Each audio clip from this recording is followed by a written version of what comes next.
तो अभी हमारे पास में डे का नेम भी आ गया। अब डे का नेम आने के बाद में हमको जो आउटपुट लाना है, इसमें से देखिए डे का नेम आ गया है, सिटी का नेम आ गया है, जो प्रेशर है वो आ गया, ह्यूमिडिटी आ गया है, और यहाँ पे अभी हमको विंड, तो विंड की जो स्पीड है वो चाहिए, और स्पीड के साथ हमको डायरेक्शन भी चाहिए। तो पहले हम डायरेक्शन की बात करें तो जो आउटपुट आ रहा है मेरा, अगर मैं इस आउटपुट को एक बार प्रिंट करूं, मैं डॉलर रिजल्ट को पहले यहाँ प्रिंट करता हूँ, ठीक है। तो मैं यहाँ जाता हूँ, ये इमेजेस को हटाता हूँ, और जो हमारा कंट्रोलर है उसमें चलते हैं ना। जो कंट्रोलर, जो हम कंट्रोलर बना रहे हैं, जो आउटपुट रिटर्न हो रहे हैं, एसआरसी में जाके कंट्रोलर में यहाँ पर आ गए हैं। तो यहाँ पर आप देखोगे तो सबसे पहले ये रिस्पांस को मैंने डंप किया है, यहाँ पे मैं डंप करता हूँ रिजल्ट को। तो यहाँ पर मैंने डंप किया डॉलर रिजल्ट, ठीक है। तो ये डॉलर रिजल्ट को डंप किया। अभी सेव करते हैं, वापस से मैं इसको रिफ्रेश करता हूँ, तो आप देखोगे डॉलर रिजल्ट हमको यहाँ मिलेगा। तो ये डॉलर रिजल्ट मिल रहा है और ये हमारा रिस्पॉन्स है, ठीक है। अभी रिजल्ट में हमको विंड, तो विंड का डायरेक्शन चाहिए। विंड की स्पीड तो है मेरे पास में, लेकिन विंड का डायरेक्शन यहाँ पे आ रहा है 250, तो ये डिग्री आ रही है। अभी डिग्री से हमको डायरेक्शन बनाना है, तो डिग्री से डायरेक्शन बनाने के लिए जो कैलकुलेशन होता है डिग्री और डायरेक्शन का, वो हम देखते हैं। तो ये एक इमेज है मेरे पास में कैलकुलेट करने की, डिग्री से डायरेक्शन को कैलकुलेट करना है मेरे को यहाँ पे।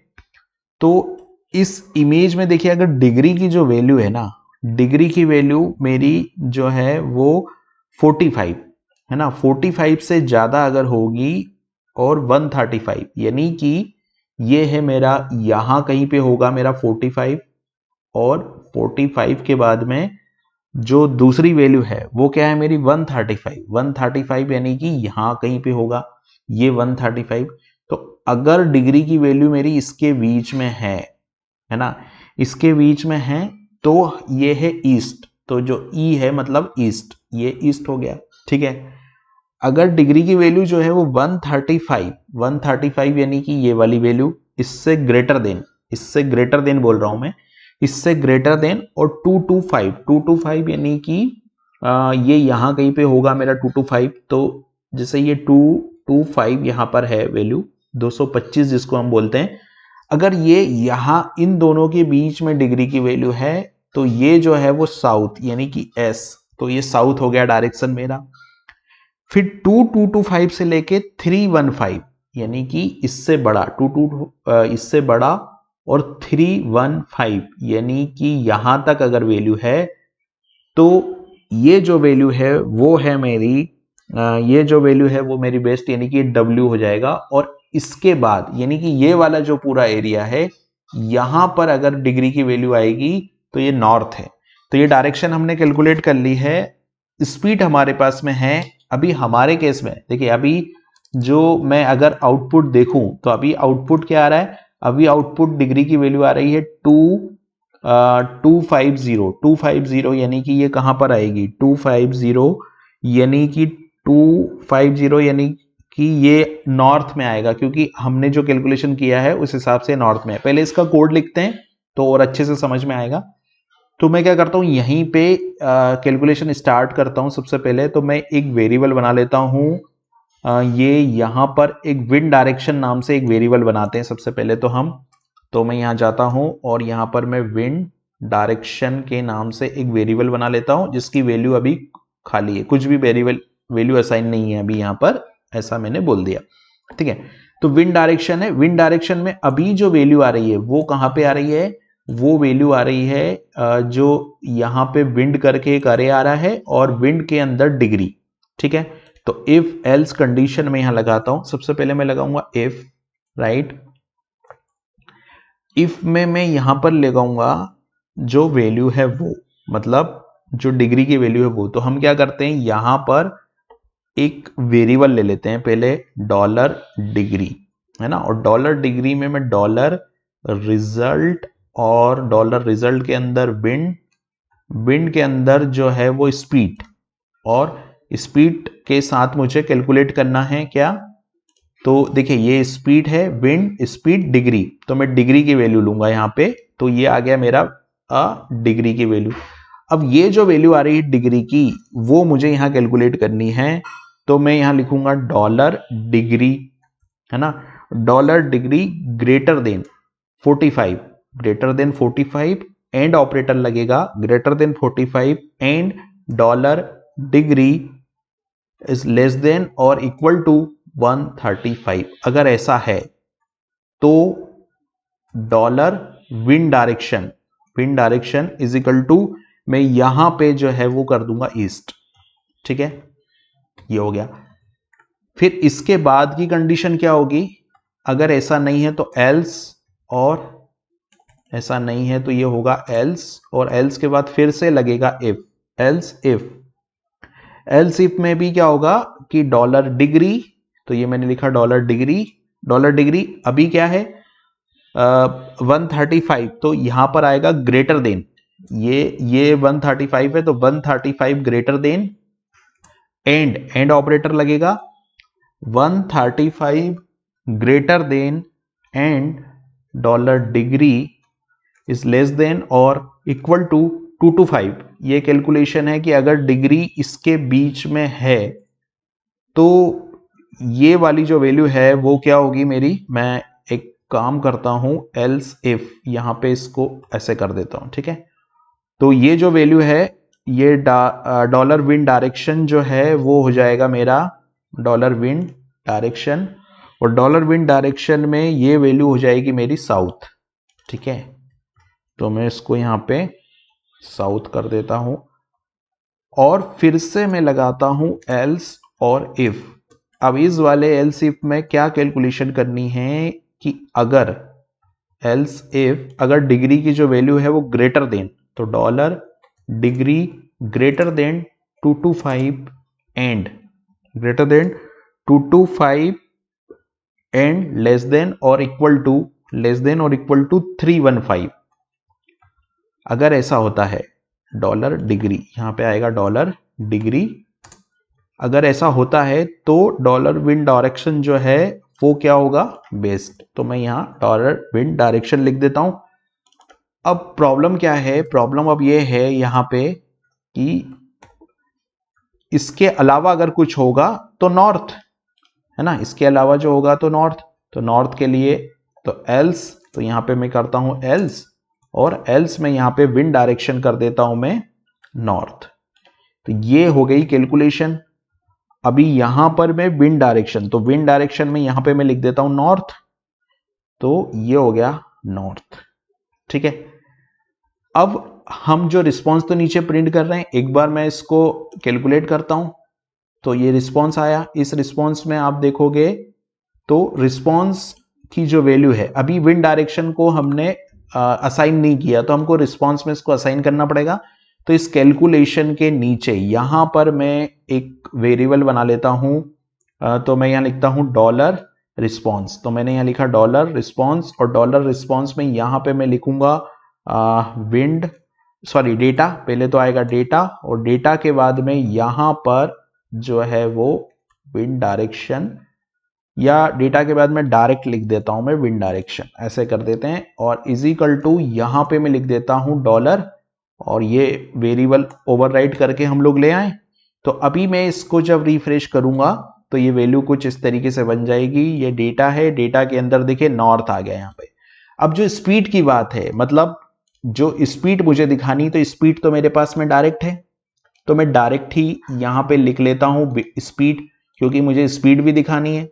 तो डायरेक्शन कॉमा स्पीड, तो मैं क्या करता हूं, यहां जाता हूं, फिर यहां पे डॉट ऑपरेटर लगाता हूं। ठीक है, डॉट ऑपरेटर लगाने के बाद में यहां पे कॉमा लगाता हूं, और स्पीड, तो स्पीड भी है मेरे पास में। स्पीड कहां पर है, अगर आप देखोगे तो ये है, और यहां पे एक स्पीड की वैल्यू भी आ रही, तो मैं स्पीड ले लेता हूं। तो यहां पे मैं जाता हूं और यहां पे मैं डॉलर रिजल्ट, तो ये डॉलर रिजल्ट, ये डॉलर रिजल्ट आ गया, और डॉलर रिजल्ट के बाद में यहां पे ये आ गया विंड, और विंड के बाद में यहां पे आ जाएगा स्पीड। ठीक है, अब इसकी जो यूनिट है वो यूनिट हम लोग जब HTML अपडेट करेंगे तो वहां पे आएगा। अभी कुछ आ गई है एरर, एरर क्या आई यहाँ पे, डॉलर रिजल्ट डॉट ऑपरेटर आएगा, यहाँ डॉट ऑपरेटर नहीं लगाया, इस वजह से एरर आई है। अभी मैं वापस से इसको रिफ्रेश करता हूँ और रिस्पॉन्स में जाता हूँ तो आप देखोगे डाटा और ये विंड, तो नॉर्थ आया और ये स्पीड आई। अब इसकी स्पीड के बाद में ये जो है मिली सेकेंड या जो मिली सेकेंड का है यहाँ पे जो यूनिट्स है, वो यूनिट्स हम लोग जब HTML करेंगे, यानी कि जब ये रिस्पॉन्स रिटर्न होगा तब हम लोग यहाँ पर ये यूनिट को ऐड कर देंगे जावास्क्रिप्ट के फॉर्मेट में। तो अभी जो डायनामिक डेटा है, वो डायनामिक डेटा जो कैलकुलेशन है डिग्री के हिसाब से, जो डायरेक्शन है, विंड डायरेक्शन है, वो कैलकुलेट यहाँ पर हो गया है। अभी यहाँ पर आप देखो तो थोड़ा स्पेस मुझे देना चाहिए, तो मैं क्या करूंगा, यहाँ पे एक स्पेस ऐड कर देता हूँ तो रिस्पॉन्स थोड़ा सा अच्छा दिखेगा यहाँ पर जाकर, और ये मैंने ऐड कर दिया। अभी यहाँ पे भी थोड़ा सा ऐड कर देना चाहिए, तो ये भी मैंने ऐड कर दिया। तो अभी आप देखोगे तो ये सब कुछ यहाँ पर आ गया है। अभी मुझे क्या चाहिए, अभी मेरे को यहाँ पे कुछ गलत हो रहा है, इसको ऐसे ही रहने दो, ठीक है। जो आउटपुट में है उस हिसाब से तो ये ऐसे ही रहना चाहिए, तो मैं यहाँ पे इसको ऐसे कर देता हूँ। अभी देखेंगे हम तो हमको कौन कौन सी चीजें मिल गई है। जो आउटपुट चाहिए था उसमें से हमको ये मिल गया है, ये भी मिल गया है, ये भी मिल गया है, क्योंकि यहाँ पे डेटा के रिस्पॉन्स में हम देखेंगे तो ये सारी चीजें हमको मिल गई है। अब हमको चाहिए टेम्परेचर। अभी हमारा टेम्परेचर है, तो टेम्परेचर कहाँ पर आ रहा है, टेम्परेचर जो है वो कहाँ पर है, यहाँ पे कहीं पे टेम्परेचर आ रहा है। अगर मैं मेन में जाता हूँ तो मेन में यहाँ पे टेम्परेचर आ रहा है, लेकिन एक प्रॉब्लम है यहाँ कि ये टेम्परेचर और प्लस और माइनस, तो ये कैलकुलेशन हमको करना पड़ेगा। तो अभी हम देखेंगे कि टेम्परेचर किस तरीके से हमको यूज करना है यहाँ पे।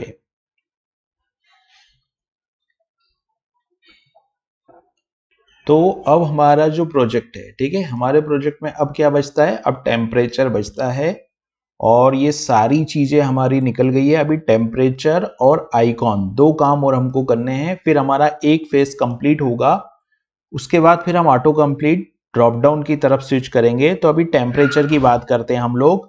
तो अगर मैं जैसे यहाँ पर इस पेज को रिफ्रेश करता हूं, तो ये पेज मैंने रिफ्रेश किया, अभी आप देखोगे टेम्परेचर, तो टेम्परेचर कहां पर आ रहा है, यहाँ पर टेम्परेचर मेन के अंदर हमको टेम्परेचर मिल रहा है, ये टेम्परेचर है। लेकिन जैसे यहाँ पे टेम्परेचर प्लस और माइनस में दिख रहा है, तो उस तरीके से हमको प्लस और माइनस करना है। तो प्लस और माइनस करने के लिए मैं ऐसे करता हूँ, यहाँ पर ही जाता हूँ और यहाँ पर टेम्परेचर के लिए तो सबसे पहले मैं लिखता हूँ डॉलर रिस्पॉन्स। तो ये डॉलर रिस्पॉन्स लिखा, डॉलर रिस्पॉन्स में यहाँ पे डेटा लिखा, डेटा के बाद में यहाँ पे जो है वो मैं लिखूंगा टेम्प, ठीक है। अभी मैं नॉर्मल टेम्प लिख लेता हूं, जैसा यहाँ पर दिख रहा है टेम्प, इस तरीके से ये टेम्परेचर को डिनोट करेगा, इज इक्वल टू। अब ये किस में आ रही है वैल्यू, पहले तो वो देखना है मुझे।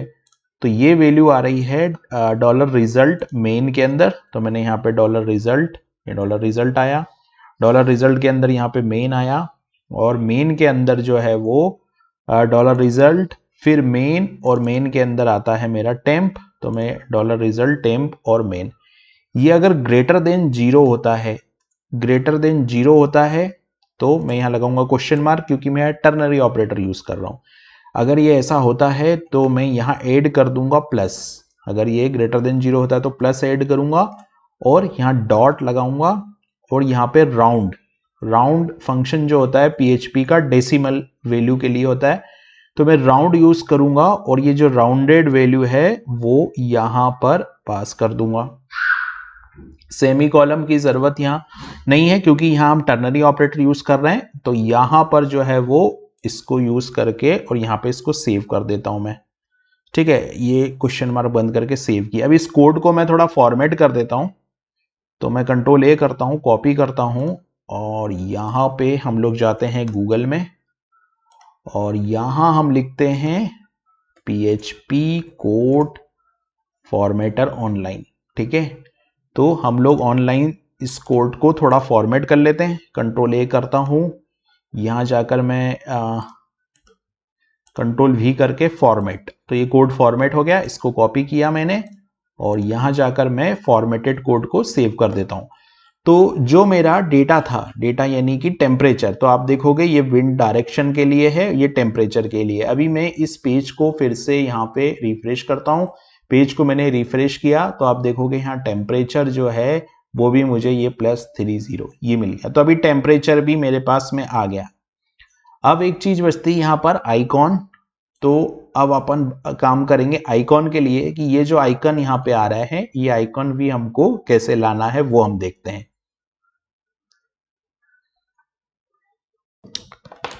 तो अब हमको आइकॉन अपडेट करना है। आइकन अपडेट करने के लिए देखो ये वाला आइकन अपडेट करना है और इस आइकन को अपडेट करने के लिए मेरे पास एक डॉक्यूमेंट है, ये ओपन वेदर का ही डॉक्यूमेंट है।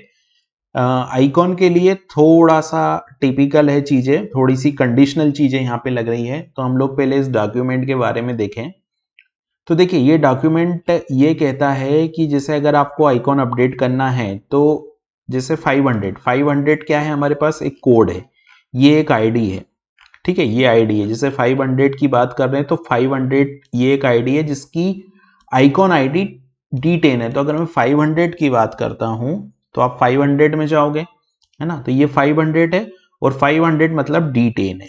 तो हमें जो आउटपुट में मिलेगा वो ये वाला कोड मिलेगा और इसके लिए हमें ये वाला आइकॉन कॉल करना है, ठीक है। अब जो इमेजेस है वो कम है लेकिन कोड ज्यादा है। जैसे ये एक इमेज है, ठीक है। अब इस इमेज इतने सारे कोड के लिए, इतनी सारी आईडी के लिए ये सेम आईडी है D10, मतलब रिस्पॉन्स कोड अलग अलग होगा लेकिन हर रिस्पॉन्स कोड का यहाँ पर एक अलग मतलब है। तो जो रिस्पॉन्स कोड होगा वो अलग होगा लेकिन इन सब के लिए आइकॉन सेम है। तो हमको क्या करना पड़ेगा, इसके कॉम्बिनेशन से डेटा को लेके आना पड़ेगा। उसी तरीके से ये एक इमेज हो गई यहाँ पर, ये 11D मतलब एक इमेज हो गई। उसी तरीके से ये दूसरा है। तो इतने सारे कोड है, इतने सारे रिस्पॉन्स कोड है और इसके लिए 09D, तो 09D जो इमेजेस है वो एक ही है लेकिन कोड इतने सारे हैं। उसी तरीके से ये रेन वाला है, इसमें 500 जो एग्जाम्पल में उन्होंने दिया था। तो देखिए इतने, इसकी आईडी 10D है, आइकॉन आईडी 10D है और ये इतने सारे रिस्पॉन्स कोड है, इसके लिए सेम इमेज कॉल होगी। और ये वाला जो कोड है इसके लिए भी 13D है लेकिन कोड इतने सारे हैं। तो इन सबको हमको पहले चेक करना होगा कि रिस्पॉन्स क्या आ रहा है। तो जैसे मैं एक एग्जांपल लेता हूं, यहां जाते हैं हम लोग और यहां पर जो है मैं इस एग्जांपल को रन करता हूं, ठीक है। तो अभी आपको आईडी देखनी पड़ेगी। तो ये आईडी कहाँ मिलेगी आपको, आप वेदर के अंदर जाओगे तो ये वेदर, तो इसकी आईडी 804 है। तो 804 की बात मैं करूंगा तो ये 804 आ गया। अब 804 का अगर आप देखोगे तो ये वाला कोड है 4D 4N, ये इस तरीके का कोड है। ये जो है वो इसका है, क्या बोलते हैं, हमारा 804 का, ठीक है। उसी तरीके से जो रिस्पॉन्स चेंज होगा तो ये आईडी चेंज हो जाएगी। जैसे मैं अभी कोई दूसरी सिटी का नाम लिखता हूं तो दूसरी सिटी का नाम मैं लिखूंगा तो यहां पर जो है वो रिस्पॉन्स चेंज हो सकता है। तो इसकी आईडी क्या है, 501 का आइकॉन है, मतलब रेन, बारिश हो रही है वहां पे 501। तो 501 में अगर मैं जाऊंगा तो ये 501 कहां पर है, ये 501 मिलेगा मुझे और 501 मतलब ये वाला रिस्पॉन्स है और इसका आइकॉन ये है। तो ये जितने भी आइकॉन इमेज थी, आइकॉन इमेज तो लिमिटेड है। जैसे मान लीजिए मेरे पास में, अगर मैं इसकी बात करूं तो इतने पूरे कोड के लिए मेरे पास एक आइकॉन है और जिसका नाम क्या है, 11D है। उसी तरीके से तो मैंने जितने भी इमेजेस है इसको डाउनलोड करके मैंने एक इमेजेस फोल्डर के अंदर रख लिए, ये सारी इमेजेस यहाँ पे रख लिए। और मैंने क्या किया है कि यहाँ पर एक अरे बना लिया मैंने, है ना, जिसमें URL एक है, मतलब जैसे ये इमेज है, ठीक है, जैसे ये इमेज है मेरी, तो इस इमेज का, अगर मैं इस इमेज की बात करूंगा तो ये इमेज का URL तो एक है लेकिन इसके अरे जो है, मैंने एक अरे बनाया है, एक अरे में ये एक URL हो गया है और दूसरा एक अरे है, मतलब उसी अरे में दूसरा फील्ड है जिसमें सारी आईडी हो गई, जैसे 600 हो गई, 601 हो गई, 602 हो गई। तो इसको हम इंप्लीमेंट करते हैं। तो देखिए पहले एक फंक्शन है, तो जो मेरा डेमो वाला कोड था मैं उसमें लेके चलता हूं। ये मेरा डेमो वाला कोड है और इस कोड में मैंने यहां पर ये फंक्शन बनाया, इमेज करके ये फंक्शन बनाया। तो इस फंक्शन को मैं कॉपी करके और जो एक्चुअल कोड है जो अभी हम कर रहे हैं उसमें चलते हैं हम लोग और यहां पर देखिए एक प्राइवेट फंक्शन मैंने ये वाला कॉपी किया। अब इसको समझते हैं कि ये फंक्शन कैसे बन रहा है। ठीक है, तो ये फंक्शन कॉल होगा, एक आईडी लेके आएगा फंक्शन। ये आईडी कौन सी होगी? ये आईडी ये होगी 600 501। ये जो आईडी है ये आईडी लेके आएगा। ये फंक्शन को जब हम कॉल करेंगे तो यहां पर ये आईडी लेके आएगा सिस्टम। यहां पे मैंने ड्रूपल की एक सर्विस कॉल की है जिसको मैंने बोला है मॉड्यूल पाथ। तो मॉड्यूल पाथ है। अब ये मॉड्यूल पाथ से क्या होगा कि ये मॉड्यूल हैंडलर सर्विस है, इससे हमें मॉड्यूल का पाथ मिलेगा। तो हमको यहाँ पर मॉड्यूल का नेम पास करना पड़ेगा। तो मैंने यहाँ पे मॉड्यूल का मशीन नेम पास किया। तो यहां से मुझे जो है वो मॉड्यूल का पाथ मिलेगा। मॉड्यूल पाथ और बेस यूआरएल को ऐड करके हमने इस इमेजेस फोल्डर तक का जो पाथ है वो ले लिया। यहां तक मॉड्यूल फोल्डर तक का पाथ ले लिया और इसके अंदर फिर मैंने इमेजेस, और ये मेरी जो इमेजेस है वो मैंने यहां पे ले ली।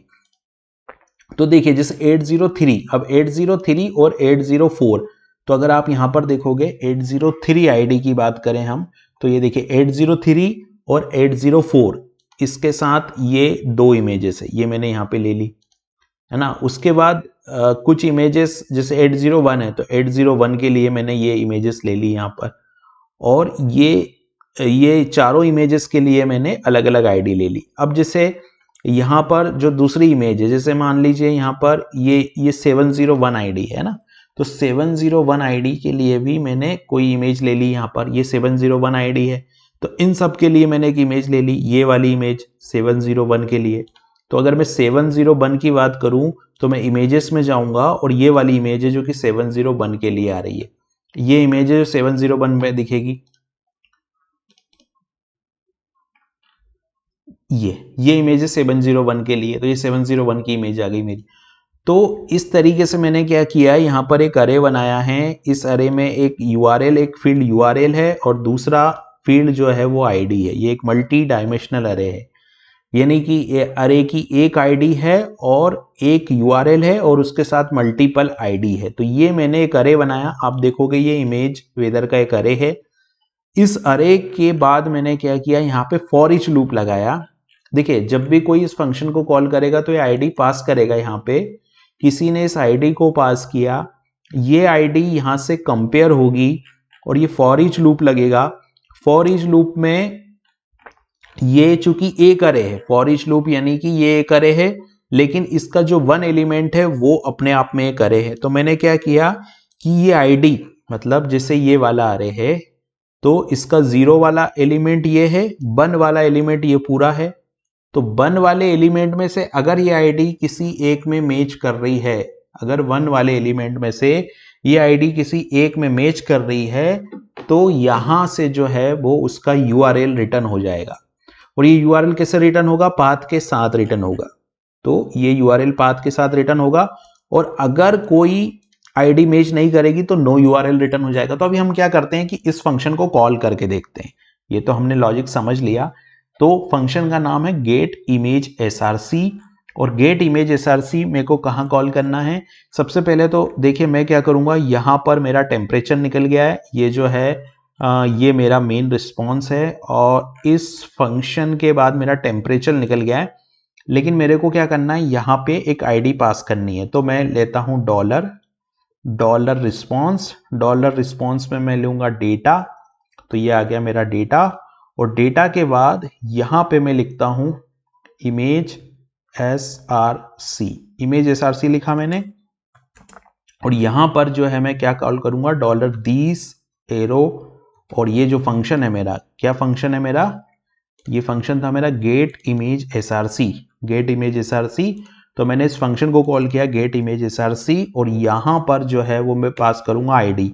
तो अब आईडी कैसे मिलेगी मुझे? $रिजल्ट से मिलेगी। तो ये $रिजल्ट, और आईडी की बात करें हम यहाँ पे तो $रिजल्ट के बाद आएगा वेदर। तो ये $रिजल्ट के बाद ये मैंने लिख दिया वेदर के बाद में क्या है मेरा 0, ठीक है। तो इसके बाद मैंने लिख दिया 0, यहां पे चले हम, इसको मैंने लिख दिया 0 के बाद फिर हम यहां पे चलेंगे तो ये आईडी की जरूरत है, तो मैंने लिख दी यहां पर ये आईडी। अब इससे क्या होगा, इससे एक आईडी पास होगी और ये आईडी के बिहाफ हमको इमेज एसआरसी मिल जाएगा रिस्पॉन्स में। तो अभी मैं क्या करता हूँ, रन करता हूँ इस प्रोग्राम को।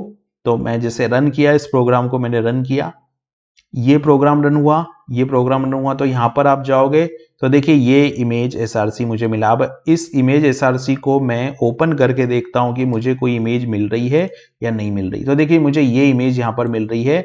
हो सकता है कि इमेज में थोड़ा बहुत अंतर है क्योंकि मैंने इमेज डाउनलोड की इंटरनेट से। कुछ इमेजेस जो है वो इसकी हो सकती है, कुछ इमेजेस थोड़ी चेंज हो सकती है। तो जैसे आईडी यहाँ पर अब आप देखोगे तो आईडी कौन सी थी, तो मैं वेदर में जाऊंगा और वेदर के अंदर यहाँ पर जो आईडी है वो मेरे ख्याल से आईडी 501 है। तो 501 में चले हम, तो ये 501 आईडी, 501 आईडी में कुछ इस तरह की इमेज है, लेकिन हमको इस तरह की इमेज मिलेगी क्योंकि मैंने वो यहाँ से ली है, कुछ और कहीं से ली है।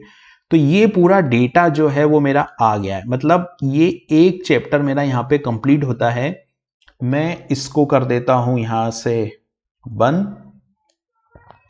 तो ये वाला, मतलब ये वाला जो चैप्टर है हमारा, यहां से हमको सिटी मिल गई, टेम्परेचर मिल गया, डे का नेम मिल गया है ना, ह्यूमिडिटी मिल गई है, विंड का डायरेक्शन मिल गया है, विंड की स्पीड मिल गई है, प्रेशर मिल गया है, ये सारी चीज हमको मिल गई। अब हमारा दूसरा टास्क यहां से स्टार्ट होगा कि हमको ये ऑटो कंप्लीट लिस्ट बनानी है ना, और ऑटो कंप्लीट लिस्ट बनानी है। उसके बाद फिर हमारा तीसरा टास्क है कि हमको ये वाला डेटा अपडेट करना है। उसके बाद फिर हम इसको जावास्क्रिप्ट के साथ कनेक्ट करेंगे क्योंकि हमको यूआरएल से थोड़ी देखना है, हमको रिजल्ट कैसे देखना है, हमको रिजल्ट यहाँ पे टाइप करेंगे तब रिजल्ट मिलना चाहिए। तो उसको इवेंट से कनेक्टिविटी हम करेंगे। तो पहले ये दो काम करते हैं, उसके बाद हम इसको इवेंट से कनेक्टिविटी करेंगे।